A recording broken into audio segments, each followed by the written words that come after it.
อาจสิว่ามวลอาจจะว่าเจ้าของคักแต่ว่ามันต้องลบต้องซ่อนบางเถื่อก็อายคนบางเถื่อก็ขายหนา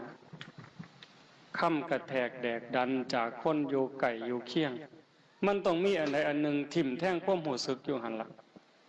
หาความสุขที่แท้จริงบ่ได้ดีบ่ดีบัดหมดสภาพ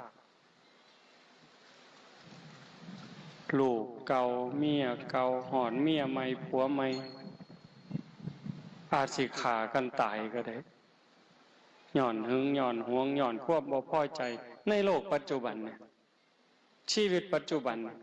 อาจสิต้องถือเข็นถือขาสารพัดแต่สิเป็นดอกข้อสี่คือกันเด้ขันผิดศีลผิดธรรมโดยคำปากคำเว้าถือฟ้องล่มละลายย้อนเว้าดูถูกเขาขอหามินประมาท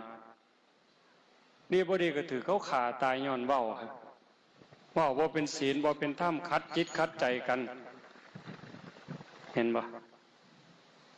ย้อนดื่มเสพเครื่องดองของเมาก็จังเกิดอุบัติเหตุเจ้าของเจ็บเองป่วยเองพิการเองดีบ่ดีก็ถึงตายลูกกำพร้าเกิดปีหนึ่งจักพันคนจักหมื่นคนโยมบ่ย้อนเหล้า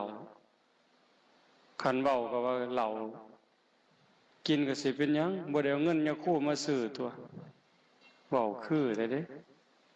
บ่ได้เอาเงินครูบามาซื้อกำนันห้ามบ่ได้เอาก็กำนันมาซื้อเด้เพิ่นว่าเฮาก็แม่นแล้วแต่ว่าเจ้าคิดเบิ่งบ่ยามสงกรานต์ยามปีใหม่โยมว่าตายหลายปานใดส่วนใหญ่ก็เมาแล้วขับปีวังหนึ่งวังปีใหม่เนี่ยเขาว่าจับเลยก็แต่เมายึดรถไปพร้อมด่าเขาอีกต่างหากเนี่ยเพิ่นย่านเพิ่นบ่เฮ็ดผิดศีลย่านบ่บาปคัก